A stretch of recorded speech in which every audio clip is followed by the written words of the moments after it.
What's going on, everyone? My name is Levine. I'm a personal trainer with Ankylosing Spondylitis. I run my own virtual personal training business that focuses in on helping others with AS around the globe, one-on-one virtual personal training, to find that right approach for each person, right? Because this is going to be completely different for everyone. So what happened to me, my story early on was I was diagnosed with AS in my early 20s. I started to really develop a lot of stiffness and tightness in my thoracic spine, a lot of sciatica. I kept getting sciatica every few months because of the bilateral sacroiliitis in my low back. I was having a lot of hip issues, shoulder issues, and I was in fitness at the time. So I had to take a huge step back, and this really took me some time to figure out the best approach for me. But I tried to utilize kind of the struggles I had, the problems I had. I tried to use that to my advantage. I thought, all right, I'm having all this joint pain, I'm having this stiffness and tightness. How can I rework working out in my mind? How can I put this together so it makes sense to me? So I really took a huge step back. I started keeping track of everything. How can I put together the best workouts for me? And this started really small, honestly, with just a couple of minutes a day. But I thought about all these different techniques we have in fitness, all these different movements through yoga, physical therapy, personal training techniques. So I tried to use everything I knew about fitness, and I tried to tailor it towards me. And that looks completely different than what I did before I was diagnosed with ankylosing spondylitis. So what I want to do today, I want to give an idea of how I think about a joint-friendly fitness program. Joint-friendly, but at the same time, we're focused on strength, we're focused on flexibility. But for me, it became about, I always had to feel looser after the session. I didn't want too much soreness. You know, when I started doing things in the beginning, when I was really struggling, I had so much soreness after workouts. I had shoulder pain, sciatica, you know, the flares. It was really hard kind of to feel good after the stuff I used to do. So I reworked it so I always feel good after the way I work out now, because I've systematically worked it over time. I've progressed it slowly. So let me show you an idea of a sample workout. We're thinking about the whole body today, joint friendly, thinking about the posture. But for me, I reworked it so everything I do is slow, controlled in the beginning. The appropriate repetitions, we're not overdoing it, but we're feeling good. We're challenging the body enough, but not too much where we're feeling too sore. Let's get into it. So first, a back strength exercise. Resistance bands are a great tool for AS, for any sort of joint pain. We're thinking about strengthening those postural muscles. So band pull apart, I'm stretching the front of the chest and really squeezing the shoulder blades together in the back to build that back strength to help that upright posture. So first exercise today, and I'm going to focus on 10 repetitions for each exercise.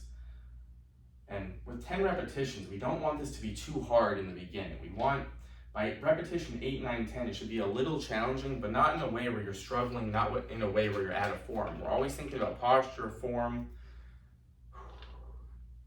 squeezing the shoulder blades together, a great stretch in the front of the body. All these muscles can get very tight with AS, so we want to think about stretching the body with that strength component.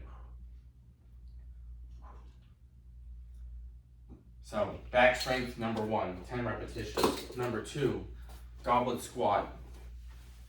And how I work this over time is I first start with a support base here, a support system. So a chair, this might be a little low for some folks.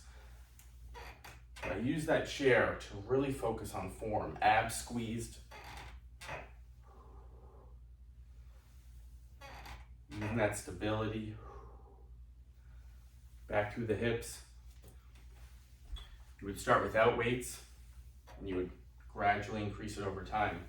So you would make sure that chair is high enough for you. You can also use a wall to hold on to, or anything to hold on to, just to, if you're a beginner, just to work kind of that movement, that foundation, keeping the abs pulled in, glutes squeezed, posture upright. So find the best form for you where you can gradually work this up over time.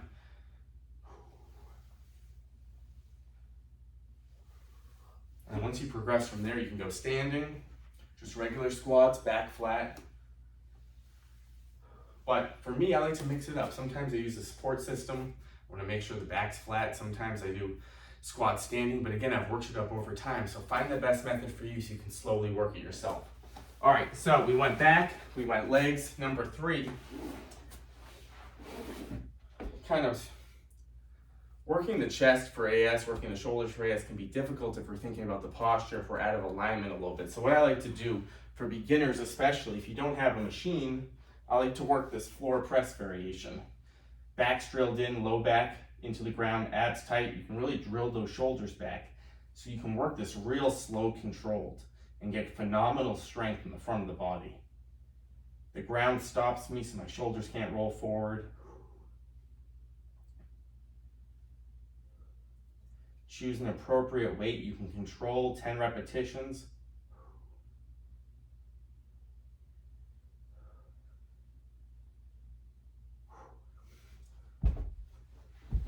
Great variation for the chest, for the shoulders. And again, a machine can also be a great tool. The machines can be a great tool, especially if you're a beginner with AS trying to work out, because you can really work on the movements, the foundation of just strengthening the body, but with that good support system, with the back flat.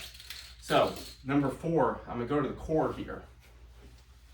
And with the core work, I'm not a big fan of crunches because we wanna make sure we're building the core in a stabilized way with the back flat. So this dead bug variation, drilling my low back in, abs tight. I'm gonna alternate left leg, right arm. I'm keeping the low back drilled in. You would start with a smaller range of motion and we're alternating. And then over time, maybe you can increase the range of motion, but only if you're able to keep that back drilled in. So you don't want to increase the range of motion if you're feeling it in the hip or if that low back starts to ache. We really want to build stability. Drilled into the ground, abs tight. So find that best way for you. So we can really work stability, protecting that low back. So those are 4 exercises, thinking about the whole body. And what I started to do that worked for me is I would include mobility. So I would drill my back into a wall. I would choose a mobility exercise to keep loose, because again, for me, this helps a lot for me to feel less sore afterwards, stay loose during the session. So I'm drilling my back and I'm working on breaking up all these muscles in the back. I'm a little tight right now, so I'll ease in. I'm not going to drill all the way back. It's too uncomfortable. As close to the wall as comfortable.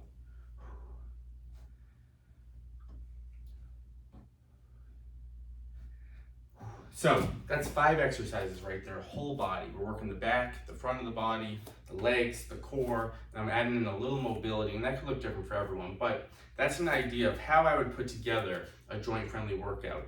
But it's only joint-friendly if you choose the right modification for you. For me, the most important thing with AS was modifications. How can I modify exercises? If an exercise caused pain, I was staying away completely, or I was picking a different variation to see how's my body respond to it. So we're thinking about, how does the workout feel during? Does it feel appropriate? Are you loosening up? Are you getting good circulation in the body? Do you have enough rest between each exercise? But also, how do you feel afterwards? How do you feel right after the session, later that day? How do you feel the next day?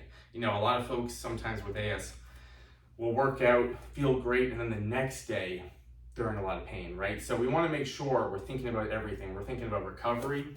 Are we having proper nutrition, electrolytes, proper amount of protein? So this is why keeping track of everything, this is my job as personal trainer with all my clients.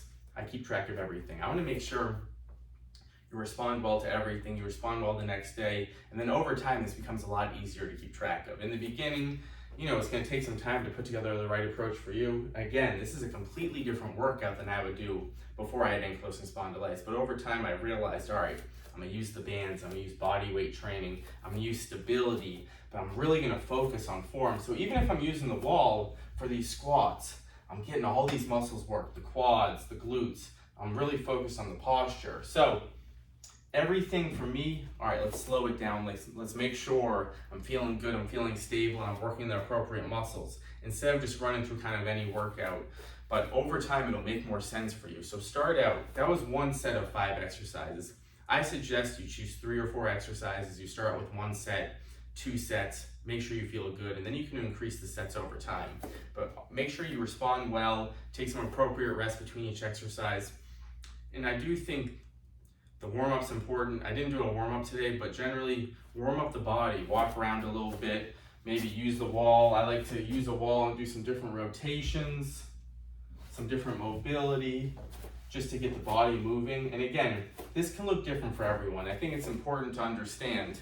Some people might need a longer warm-up, some folks might feel good. Let's get right into the workout. I'm gonna kind of put the mobility into the workout like I do. My warm-up's not that long just because a lot of my workout is loosening up, the resistance bands, the body weight exercises. So I'm already thinking about loosening up, but for someone who's really stiff and tight, let's put a few warm-ups in, and then we do, let's say 3-4 exercises, 1 to 2 sets, and at the end, you can work on some stretches just to cool down the body a little bit. But start shorter with the workouts, 15 minutes, 20 minutes, then over time, maybe you increase it, or you keep it the same. Sustainability is what we're looking for, consistency, the right movements for you, but find ways.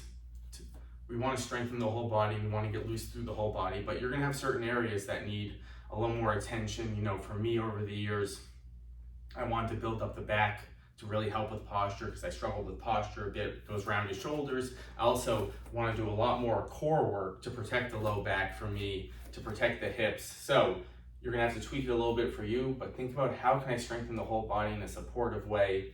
Let me know if you like this content, this fitness content for ankylosing spondylitis. Again, my name is Levine. I run my own virtual personal training business. What I do is work with others with AS who, are just struggling to get moving and are having they're motivated, but they're having a hard time to know what in the world should I do? What exercise should I do? So my goal is to find the appropriate exercises because we have all these tools, but I want to utilize the best ones for the person, and I want to keep track of everything so I know we're going towards our goals, we're feeling better over time, but we're progressing, we're getting stronger, more flexible, but the approach is going to be different for everyone.